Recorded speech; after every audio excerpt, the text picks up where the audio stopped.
वाकिफ कहाँ है ज़माना हमारी उड़ानों से। वाकिफ कहाँ है ज़माना हमारी उड़ानों से। वो और थे जो हार गए आसमानों से। वो और थे जो हार गए आसमानों से। नमस्कार। साहित्यिक टॉक विद गरिमा में मैं गरिमा भाटी आप सभी का हार्दिक स्वागत करती हूँ। जैसा कि आप सभी जानते हैं, इस पटल पर प्रत्येक रविवार हम हाजिर होते हैं एक जाने माने साहित्यकार के साथ, जिनके साथ हम चर्चा करते हैं उनकी साहित्यिक यात्रा के बारे में। और इस बार अपनी साहित्यिक यात्रा की चर्चा करने के लिए हमारे साथ जुड़ी हुई हैं सीकर सीकर राजस्थान से बहुत ही प्यारी सी कवित्री, जो कि एक उभरती कवित्री हैं, बहुत ही प्यारा लेखन करती हैं। तो आज जुड़ी हुई हैं पूनम कुमारी जी, जो कि एक अध्यापिका के रूप में महात्मा गांधी राजकीय विद्यालय किडोली सीकर में कार्यरत हैं और विगत कई वर्षों से शिक्षण कर रही हैं। लेखन में इनकी रुचि है, कविताएं लिखती हैं, अनेक सम्मानित मंचों पर कविता पाठ कर चुकी हैं और सम्मानित पत्र पत्रिकाओं में, राष्ट्रीय अंतर्राष्ट्रीय स्तर की पत्रिकाओं में ये कविताएं भी दे चुकी हैं। तो और आगे भी इनका जो लेखन है वो जारी है और आगे की जो भी इनकी साहित्यिक यात्रा है वो हम इन्हीं की ज़ुबानी सुनेंगे। तो सबसे पहले तो मैं पूनम कुमारी जी का बहुत बहुत स्वागत करती हूँ। आज धन्यवाद। आप हमारे मंच पर जुड़ी, हम आपके बहुत बहुत आभारी हैं। आपने अपना कीमती समय हमें दिया और मुझे आशा है कि हमारे दर्शकों को भी आज उतना ही आनंद प्राप्त होगा जितनी खुशी आज हमें हुई है आपसे मिलकर के। तो पूनम जी, आपका बहुत बहुत स्वागत है हमारे मंच पर। तो अब जो है हम आपकी साहित्यिक यात्रा की जो चर्चा है वो शुरू करते हैं। तो सबसे पहला प्रश्न जो कि मैं हमेशा पूछती हूँ कि बचपन कैसा रहा आपका। क्या बचपन से ही ऐसे कविताएं और ये सब इनका शौक रहा आपको? हाँ, बचपन में तो जैसे नॉर्मली पढ़ाई पर ही ज़्यादा फ़ोकस था, लेकिन बचपन में मैं क्या करती थी कि जैसे मुझे ना रिपोर्टिंग करने का ज़्यादा शौक था। जैसे मैं रिपोर्टर बन जाती थी और कोई भी टॉपिक्स होते ना, उन पर बोलती थी। जैसे मतलब ये शायद बात होगी 11 या 12 साल की उम्र की। जी। तो ये मुझे ज़्यादा शौक था, बाकी तो बचपन में पढ़ाई पर ही ज़्यादा फ़ोकस था मेरा। जी। पढ़ना तो हमेशा से अच्छा लगता था, लिखने अच्छा। का इतना नहीं रहता था, लेकिन पढ़ना अच्छा लगता था। जी। तो जो पहली रचना थी वो आपने किस उम्र में लिखी?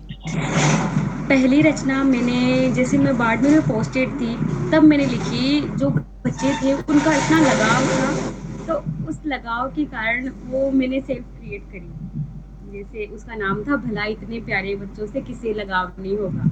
अच्छा। तो मैं हम्म। चाहूँगी कि आज अपनी मधुर सी आवाज़ में एक कोई भी जो आपकी पसंदीदा रचना हो वो हमारे दर्शकों को सुनने को मिले। जी जरूर मैम। ये जो मैं बच्चों के बारे में जो देखती थी वो मैंने इसमें लिखने की कोशिश करी थी। फर्स्ट है ये मेरी रचना। जी। तो इसको मैं बोलूँ कि स्वागत मेरी है। डायरी में नोट की है मैंने। स्वागत है, ये स्वागत मेरी है। रचना है। जी। तो हमारे स्कूल आने पर वे दौड़े दौड़े आते हैं, भला इतने प्यारे बच्चों से किसे लगाव नहीं होगा। कभी जो उनसे एक पन्ना मांगो वो पूरी कॉपी ले आते हैं, भला इतने प्यारे बच्चों से किसे लगाव नहीं होगा। बिल्कुल। वर्षा होने पर जो पहले हमें बोले घर जाने को, भला इतने प्यारे बच्चों से किसे लगाव नहीं होगा। घर से भी पहले जिनको स्कूल बड़ा भाता है, भला इतने प्यारे बच्चों से किसे लगाव नहीं होगा। छुट्टियों से वे इतने घबराते हैं, भला इतने प्यारे बच्चों से किसे लगाव नहीं होगा। कभी जो चले जाएं हम घर हमारे, वो घंटों हमसे बतियाते हैं फोन पर, भला इतने प्यारे बच्चों से किसे लगाव नहीं होगा। बहुत तो ये खूबसूरत। इसका मैं थोड़ा-सा बता देती हूँ, क्योंकि जब भी वहाँ बाड़मेर में बारिश होती, तो वो बच्चे तो लोकल के थे, उनके घर आस-पास में थे। मैं 5 किलोमीटर दूर जाती थी, क्योंकि मैं सिटी में रहती थी और वो स्कूल थोड़ी ठाणी में पड़ती थी। तो जी। बच्चे बोलते कि मैडम जी हम तो यहीं की हैं, आप भीग जाएँगे बारिश में। तो इसलिए मैंने ये लाइन ऐड करी कि वर्षा होने पर जो पहले हमें बोले घर जाने को। और बिल्कुल। जब कभी हम छुट्टियों में आते थे ना, तो वो फ़ोन करते, मैडम जी कब आओगे, कब आओगे? तो ये सब चीज़ें देख के मैंने ये पोएम लिखी, फर्स्ट पोएम। बिल्कुल, बहुत खूबसूरत कविता है आपकी। और छोटे बच्चे ना बिल्कुल अपने शिक्षकों से शिक्षिकाओं से, हुँ, अपने गुरुओं से बहुत ज़्यादा जो है प्रभावित रहते हैं, उनसे बहुत जुड़ाव महसूस करते हैं। एक माँ जैसा जुड़ाव हो जाता है, और जी मैम। शिक्षकों को भी उन बच्चों से उतना ही लगाव, उतना ही जुड़ाव होता है। और बिल्कुल ये बात बिल्कुल सही है। शायद कल परसों भी मैं एक जोक आया हुआ था, वो पढ़ रहे थे कि बच्चों में ना आपस में लड़ाइयाँ भी हो जाती हैं अगर टीचर ने एक पेन माँग लिया कि मैं दूंगा या मैं दूंगी। और बच्चे हमेशा से तैयार रहते थे कि ये टीचर की फेवरेट, मतलब हम लोग जब थे तो मैडम रोज आती थी, लेकिन फिर भी ना हम अपना बैग रख के क्लास में, और उसके बाद उनको आधे रास्ते से वो आते हुए मिलती थी तो उनको बैग उठाने के लिए उनको लेने जाते थे कि मैडम मिल जाएं बस। म्यूट, आपकी आवाज नहीं आ रही है, म्यूट हो गया है। हाँ, जब मैं स्कूटी से जाती थी ना, तो जब मैं आती तो वो दौड़े-दौड़े आते जल्दी से स्कूटी के पास में, और जो भी मेरा टिफ़िन, बॉटल वग़ैरह होते तो उनको लेते, मैं लेऊँगा ऐसे करते थे। बिल्कुल, अभी न्यू बिल्कुल। तो स्कूल में ट्रांसफ़र ये हो गया है मेरा बहुत टीचर ही, पे। और मुझे लगता है कि हमारे जो भारतीय समाज में ही इस तरह की जो चीज़ें हैं, इस तरह का जो लगाव है, गुरु शिष्य की जो अटैचमेंट जिसे हम कह सकते हैं, जुड़ाव जिसे कह सकते हैं, वो यहाँ पर ही देखने को मिलता है। और हमारी पीढ़ी ने तो बहुत देखा है, हालाँकि मूल्य अब बदल गए हैं, बट आज के बच्चों को भी कहीं न कहीं ये लगाव है अभी भी। तो हाँ, बहुत ही मैं प्यारी और कविता आपकी उस बचपन को याद दिलाती हुई। तो अभी जैसे कि आप लिखती हैं, शिक्षक भी हैं, और इसके साथ ही जैसे आपके परिवार का कैसा आपका सहयोग रहा, परिवार का कैसा रवैया रहा आपके लेखन को लेकर के? परिवार में जैसे मेरे पिताजी हैं, तो पापा यही बोलते हैं कि कुछ भी नया सीखते रहो, बस हम कुछ भी अगर नया सीखेंगे तो हम सीख कुछ ना कुछ हमें एक्सपीरियंस ही होगा। तो पापा मम्मी कभी किसी भी नए काम के लिए मना नहीं करते, और लेखन के लिए जैसे कि मैं बता दूँ आपको, हमारी एक विभोर डिजिटल पत्रिका है, मैगज़ीन, तो उसका संपादन कार्य भी किया जाता है। तो उसमें मैं प्रूफ, जैसे पहले तो स्कूल जाती हूँ, स्कूल आने के बाद में अगर थोड़ा बहुत विभोर का काम होता है मैगज़ीन का, तो वो भी मैं करती हूँ। तो मम्मी-पापा को तो काफ़ी सपोर्ट रहता है, और एक बड़े सिस्टर भी हैं, तो वो भी काफ़ी सपोर्ट करते हैं। बहुत ही अच्छी बात है कि स्त्रियों का जो है उनको पारिवारिक जो भी सपोर्ट है, अगर परिवार ही सपोर्ट ना करें तो स्त्रियों का बढ़ना जो है वो बहुत ही मुश्किल हो जाता है।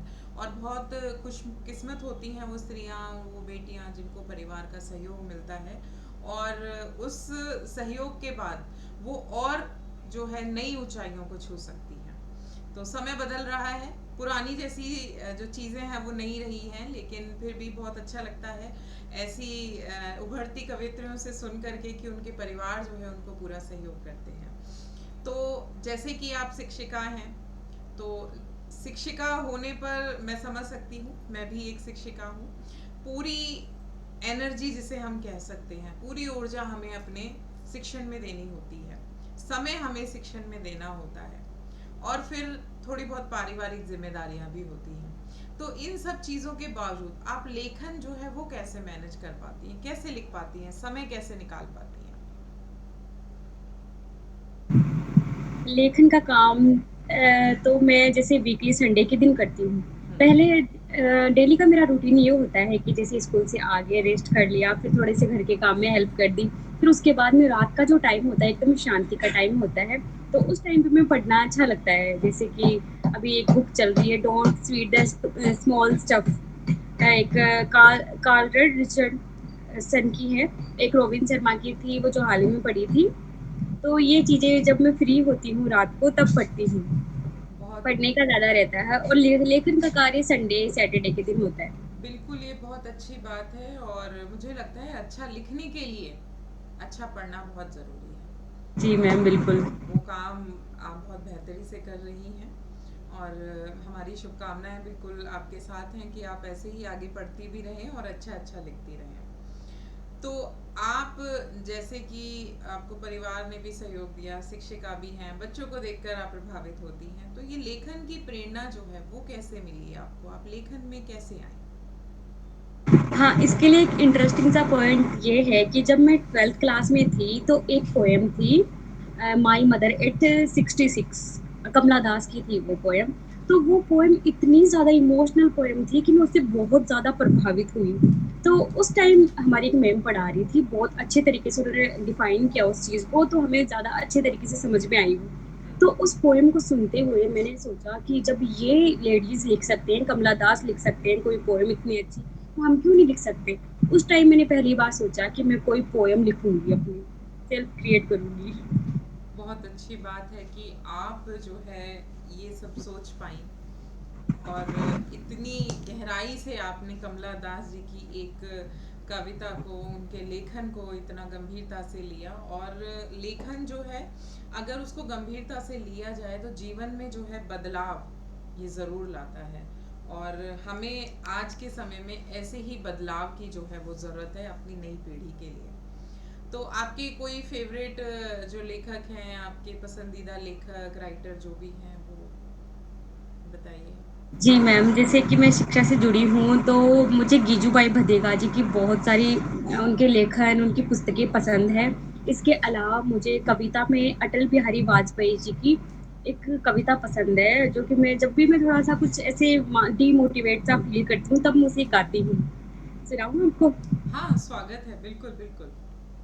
कि टूटे हुए सपनों की सुने कौन सिसकी, टूटे हुए सपनों की सुने कौन सिसकी, अंतर की चीर व्यथा पलकों पर ठिठकी, अंतर की चीर व्यथा पलकों पर ठिठकी, हार नहीं मानूंगा, रार नहीं ठानूंगा, हार नहीं मानूंगा, रार नहीं ठानूंगा, काल के कपाल पर लिखता मिटाता, मैं गीत नया गाता हूँ, मैं गीत नया गाता हूँ। बहुत खूबसूरत, बहुत खूबसूरत। और उनकी बिल्कुल, उनकी कविताएं जो हैं वो अपने आप में ही एक अलग ही लेवल की प्रेरणा जो है, अलग ही स्तर की जो प्रेरणा है वो देती हैं। मुझे खुद उनकी एक कविता बहुत पसंद है कि कदम बढ़ाकर चलना होगा, कदम बढ़ाकर चलना होगा। तो बहुत ही इतनी प्यारी कविता है। तो लेखन बस कुछ ऐसा ही है कि नित नया जो है, नित नई प्रेरणाएं जो है वो हमें आगे बढ़ने के लिए देता है। तो इसके साथ ही मैं अगला प्रश्न जो है आपसे पूछना चाहूँगी कि लेखन तो जैसे आप करते ही हैं, शिक्षण भी आप करते हैं, तो इसके साथ साथ आपको और क्या क्या करना पसंद है? इसके साथ में मुझे मैम पेंटिंग्स करना बहुत पसंद है और क्राफ्टिंग का काम मैं घर पे करती रहती हूँ। और पेंटिंग्स में जैसे कि अभी कोरोना था, तो उस बाड़मेर में स्कूल में मैं थी और एक टीचर और थे। तो सोचा कि अब क्या करें, बच्चे भी नहीं आ रहे हैं, तो इस टाइम में क्या किया जाए? तो बैठे-बैठे मन में ख़्याल आया कि ना क्यों ना अपन स्कूल में ही पेंटिंग कर देते हैं।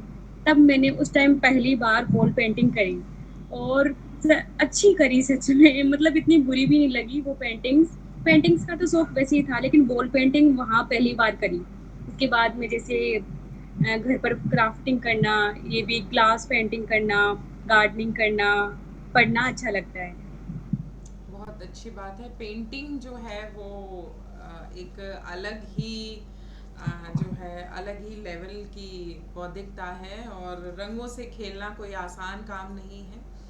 और बहुत ही संवेदनशील लोग होते हैं जो आर्ट्स की तरफ जाते हैं। लेखन हुआ, चाहे पेंटिंग हुई, इस तरह की जो चीज़ें हैं वो बहुत संवेदनशीलता को दर्शाती हैं कि आप रंगों को लेकर, दुनिया को लेकर और अनुभवों को लेकर बहुत संवेदनशील हैं। तो बहुत ही अच्छी बात है कि आपके इतने अच्छे अच्छे शौक हैं। अब बात करते हैं आपके लेखन की। तो आपकी जो रचनाएं हैं वो मुख्यतः किन विषयों पर आधारित होती हैं? आप किन विषयों पर लिखना ज़्यादा पसंद करती हैं? जी मैम, जैसे कि मैं शिक्षक हूँ, तो शिक्षा के बारे में लिखना मुझे ज़्यादा पसंद है।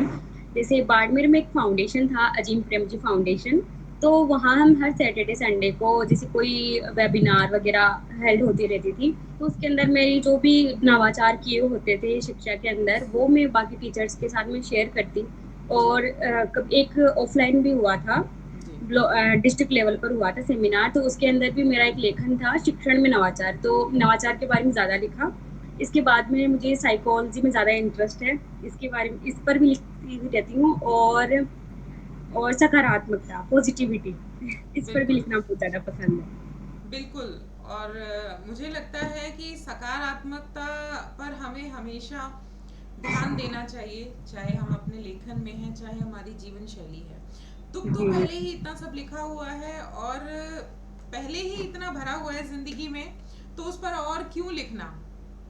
स्त्रियों की पीड़ाएं हैं, स्त्रियां झेलती आई हैं, उस पर आगे लिख करके उसे क्यों बढ़ाना है? उनको जागृत करो, आगे सकारात्मक लिखो, आगे बढ़ने के लिए प्रेरित करो। दुख जी दर्द मैम। जो है मुझे अगर लगता हम है कम लिखना स्त्रियों चाहिए। के बारे में अगर कुंठा वाली बातें लिखेंगे तो उनसे वो और ज़्यादा कुंठित होगी कि हाँ, बिल्कुल हमारी तो बिल्कुल। कंडीशन देखो ऐसी है, हम कुछ नहीं कर सकते, हमारे ऊपर इतना बर्डन है। इस अगर हम इसे पॉजिटिव वे में लेके जाएँ तो ये ज़्यादा बेटर रहेगा मेरे हिसाब से। बिल्कुल बिल्कुल, बहुत सही बात है ये। और लेखन जो है वो केवल मन के भावों को आप सिर्फ एक कैनवास पर उकेर नहीं सकते या डायरी में लिख नहीं सकते। लेखन एक सामाजिक सरोकार भी रखता है, एक ऐसी चीज है जिसका एक उद्देश्य होना चाहिए, और उद्देश्य सामाजिक उद्देश्य होना चाहिए। तो हमें जो है इस तरह की जो चीज़ें हैं उन पर भी ध्यान देना चाहिए, हमारे लेखकों को भी। नए उभरते लेखक हैं, उनको ज़रूर ध्यान रखना चाहिए। तो अब आइए अगले प्रश्न की ओर बढ़ते हैं। तो जैसे कि आपने भी पुस्तकें पढ़ी हैं, बहुत सारी नॉवेल्स आपने पढ़ी होंगी, पुराना लेखन आपने पढ़ा होगा। तो हम देख सकते हैं कि आज का जो साहित्य है वो पुराने साहित्य के हम देखें, कंपैरिजन करें अगर उनका, तो बहुत ज़्यादा बदलाव है। तो इस बदलते हुए साहित्य के स्वरूप पर आपके क्या विचार हैं? हाँ मैम, जैसे कि हम प्रेमचंद के उपन्यास पढ़ते थे, उनमें एक अलग ही शैली होती थी, एक अलग ही वास्तविकता सी प्रकट होती थी। वो आज के साहित्य में इतनी नहीं है, लेकिन फिर भी आज का साहित्य भी हम जैसे इसी जनरेशन के हैं, तो इतना मैनेज हो जाता है और अपन को भी वो चीज़ें कुछ ना कुछ जुड़ी हुई सी लगती है। तो इतना ज़्यादा बदलाव भी नहीं है वैसे मेरे बिल्कुल ख्याल से। बिल्कुल। और मुझे लगता है बदलाव जो है वो प्रकृति का नियम है, अगर बदलेगा नहीं तो जो चीज़ें हैं वो नई नष्ट चीज़ें हो सामने जाएंगी। कैसे आएगी? बिल्कुल बिल्कुल। और बहुत ही अच्छी चीज़ है बदलाव, इसको अगर ये सकारात्मक है तो अच्छा है, और नकारात्मक है और अगर हम नहीं बदलेंगे तो बिल्कुल नष्ट होने की कगार पर पहुंच जाएंगे। तो तो स्थिरता हो जाएगी एक तरीके से। बिल्कुल बिल्कुल। अब अगले प्रश्न की ओर बढ़ते हैं। जैसा कि आप एक शिक्षक हैं, और शिक्षा के क्षेत्र से जुड़े होने पर आप समझ सकती हैं कि एक शिक्षक जो है उसके लिए साहित्य कितना ज़रूरी है। तो उस पर आपके क्या विचार हैं? जी मैम, अगर किसी शिक्षक को साहित्य में इंटरेस्ट है, तो ज़ाहिर-सी बात है कि उनके बच्चों को भी, उनके विद्यार्थियों को भी वो प्रेरित कर पाएँगे। और और जैसे कि अगर शिक्षक को अगर इसमें इंटरेस्ट है, तो वो अपने शैक्षणिक नवाचारों को भी आप बहुत सारे शिक्षकों तक पहुँचा सकेंगे। और एक दूसरी बात ये है कि जो मैं सोचती हूँ कि अगर कोई इंसान लिखना पसंद करता है या साहित्य से जुड़ा है, तो उसकी अभिव्यक्ति अलग होगी बाकी लोगों से। तो वो अगर उनकी अभिव्यक्ति अच्छी होगी, तो वो अपने विद्यार्थियों को भी इस ओर मोटिव करेंगे। बहुत अच्छी बात है। और कि अगर शिक्षक जो है वो साहित्य की पूरी समझ रखते हैं तो विद्यार्थियों के लिए एक मोटिवेशन का काम करते ही हैं। अब हम बात करते हैं हमारे विद्यार्थियों की। आज जो है वो विद्यार्थी बिल्कुल बदल रहा है, और जैसा कि देख सकते हैं कि मोबाइल फ़ोन जो है वो उसके हाथ में एक ऐसी चीज़ आ गई है जो चाहे अनचाहे उसके हाथ में उसको बहुत सारी चीज़ों से, एक नई दुनिया से जो है रूबरू करा सकता है। तो ऐसे में साहित्य की क्या भूमिका रहेगी हमारे विद्यार्थियों के लिए, नई पीढ़ी के लिए, हमारे नए बच्चों के लिए? जी मैम, आप सही कह रहे हैं कि आजकल के बच्चे बच्चे ही नहीं, सभी मतलब बड़े हो चाहे छोटे हो, सभी सोशल मीडिया की तरफ अट्रैक्ट हो रहे हैं। तो हम एक शिक्षक होने के नाते ये कर सकते हैं कि हम बच्चों को ज़्यादा से ज़्यादा प्रेरित करें, या फिर उन्हें ना कुछ रचनाएँ लिखने के लिए उन्हें प्रेरित कर सकते हैं। जैसे कि मैं अपने स्कूल में करती हूँ कि जैसे प्राइमरी टीचर हूँ, तो उन्हीं से स्टार्ट करती हूँ। कुछ उन्हें कोई पेंटिंग दे देती हूँ, फिर उनको बोलती हूँ कि आप अपने विचार बताइए इस पर, या कुछ कहानी लिखिए। तो इससे वो साहित्य से कहीं न कहीं जुड़ पाएँगे। और जैसे बड़ी कक्षाएँ हैं, तो उनके लिए उनको बोलती हूँ कि आप है ना, कुछ भी कहानी आपको मन में आ रही है तो वो आप जनरेट करो। या एक कोई बच्चा है तो कुछ बच्चे ही होते हैं, तो वो इंटरवल में कुछ ना कुछ काम करते हुए कुछ बोलते हैं, तो मैं बोलती हूँ हाँ कि आप ये बोल रहे हो, इसको थोड़ा आगे बढ़ाओ, राइम में बढ़ाओ। तो वो कविता की तरफ भी आगे बढ़ते हैं। तो ये कर सकते हैं अपन। और जैसे कि एक डिजिटल पत्रिका है विभोर, तो इसमें बच्चों को भी शामिल किया जाता है। तो बच्चे अब फ़ोन तो जैसे अपना डिजिटली युग हो गया है, तो ऑफ़लाइन ये चीज़ें कम हो गई है, तो हम डिजिटली इन सब चीज़ों को आगे ला सकते हैं। हम्म। बिल्कुल, बहुत अच्छी बात है कि बच्चों को जो है साहित्य से जोड़ना बहुत ज़रूरी है, और शिक्षक जो है, माता-पिता के साथ-साथ शिक्षक जो है वो इसमें बहुत अच्छी भूमिका निभा सकते हैं, क्योंकि कहीं न कहीं हमारा समाज और हम आज की बदलती ज़रूरतें जो है वो इसके लिए ज़िम्मेदार हैं कि हम अपने बच्चों को साहित्य से दूर कर रहे हैं। तो अब इसके साथ ही आपकी एक कविता जो है हम आपकी प्यारी सी मधुर सी आवाज़ में सुनना चाहेंगे।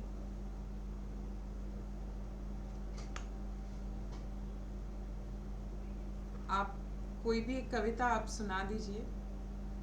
मैम एक और कविता मैंने लिखी थी बच्चों के लिए, सारी बच्चों के लिए ही लिखी हुई है वैसे ज़्यादातर, क्योंकि आस-पास में वो होते हैं तो उन्हीं के लिए ज़्यादा एक है, जब रखे वो स्कूल में पहला कदम रोते-रोते, तो एक माँ की तरह प्यार से चुप कराना भी पड़ता है। जब हो जाए वे थोड़े ज़्यादा शरारती, तो एक पिता की तरह कठोर बनकर उन्हें समझाना भी पड़ता है। जब कभी रूठ जाए वे हमसे, तो एक बहन की तरह मनाना भी पड़ता है। उनकी बहुत सारी नटखट सी बातों पर एक भाई की तरह हँसना भी पड़ता है। उनके चेहरे पर हँसी लाने के लिए एक दोस्त बनकर खेलना भी होता है। जब कभी भटक जाएँ वे अपने पथ से, तो एक शिक्षक की तरह समझाना भी होता है। इन प्यारे-प्यारे बच्चों के साथ एक बच्चा बनकर रहना भी होता है। बहुत खूबसूरत और बहुत ही प्यारी पंक्तियाँ आप बच्चों पर जो है वो अच्छा खासा लिखती हैं और बहुत ही सुंदर लिखती हैं। तो अगला जो प्रश्न है वो नए उभरते लेखकों के लिए है। जैसा कि अब हम देख सकते हैं कि आजकल कॉपी पेस्ट का ज़माना जो है वो बहुत चल गया है। लेखन में आना, एक लेखक बनना जो है वो उतना मुश्किल काम नहीं रहा है। अगर कोई भी लिखना चाहता है तो उसे ज़्यादा मेहनत नहीं करनी, दो चार कविताएं कॉपी करनी है, उनको थोड़ा थोड़ा पेस्ट इधर उधर कट कॉपी पेस्ट का खेल करना है, या फिर कभी कभी लोग जो है वो सीधी कविताएं जो है वो अपने नाम से भी छाप देते हैं या आगे पोस्ट कर देते हैं सोशल मीडिया पर। तो ऐसे में जो भी उभरते लेखक हैं उनके लिए आप क्या कहना चाहेंगी? जी मैम, मैं तो यही कहना चाहूँगी कि कुछ भी लिखने के लिए हमें पढ़ना ज़रूरी होता है, क्योंकि जब हम पढ़ेंगे तभी हमारे मन में नए विचार आएँगे और ज़्यादा से ज़्यादा हम खुद के विचार लिखें। ये कॉपी पेस्ट का ज़माना भले ही है, लेकिन हम खुद के विचार लिखेंगे तभी हम आगे बढ़ पाएँगे और एक साहित्य से असल मायने में जुड़ पाएँगे। बिल्कुल। तो अभी तक के इस लेखन में क्या आपको कभी ऐसा महसूस हुआ कि आपको लगता है कि आपसे ये छूट गया, या इस चीज का अफसोस आपको कभी रहता हो? नहीं मैम, मैंने तो मतलब अर्ली एज में ये चीज़ें सीख ली हैं और जान भी लिया कि हाँ, मेरा इस चीज़ में इंटरेस्ट है, तो मुझे इसमें आगे बढ़ना चाहिए और मैं हार्डली एक ऑथर बनने की मतलब मुझे है कि हाँ, मुझे लेखन में आगे बढ़ना है। इतना मुझे काफ़ी में इतना ज़्यादा नहीं, लेकिन मुझे लिखने मतलब लेखों में ज़्यादा इंटरेस्ट ज़्यादा है, लेकिन मैं सोचती हूँ कि हाँ, मैं कविता भी लिखना स्टार्ट करूँ, उनमें भी ज़्यादा अपना समय बिताऊँ, उनमें भी सीखूँ। सीख रही हूँ अभी मैं भी मैम। बिल्कुल बिल्कुल। और अब जो है आगे क्या प्लान्स हैं आपके? आगे क्या योजनाएं कर रही हैं? आगे यही है कि बस इस और बढ़ते रहना है और सीखते रहना है और बाकी ये भी भोर पत्रिका चल ही रही है, इसका तीसरा अंक होगा अभी, तो इसमें भी काफ़ी मतलब पूरे इंडिया से जुड़े हुए हैं शिक्षक और अभी 15 अगस्त पर स्वतंत्रता दिवस पर ये यहाँ सम्मानित भी की हुई थी। बिल्कुल, बहुत अच्छी बात है, और हमारी शुभकामनाएं आपके साथ हैं कि आप ऐसे ही आगे बढ़ती रहें, ऐसे ही प्यारे प्यारे बच्चों पर कविताएं लिखती रहें। और हमारी बहुत सारी शुभकामनाएं, और अभी तक जो भी आपने लेखन किया है उसके लिए भी आपको बधाइयाँ। अब क्योंकि प्रोग्राम अंत की ओर बढ़ रहा है, तो हम चाहेंगे कि एक और प्यारी सी कविता जो है वो हमारे दर्शकों को आपकी मधुर आवाज़ में सुनने को मिले। जी मैम, एक जैसे कि जीवन से रिलेटेड थी, अपनी लाइफ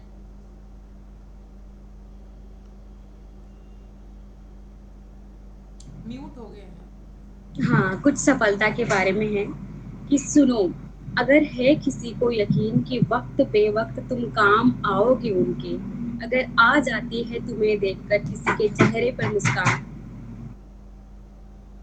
जी, स्वागत है। अगर बेवजह ही कर लेते हो अपनों से बात और अगर बैठ जाते हो बुजुर्गों के पास जीवन का अनुभव सुनने के लिए, अगर है किसी की सफलता में थोड़ा सा योगदान, तो दोस्त तुम दुनिया के सबसे सफल इंसान हो। क्योंकि कुछ सफलताएँ अंक पत्रों की मोहताज नहीं होती।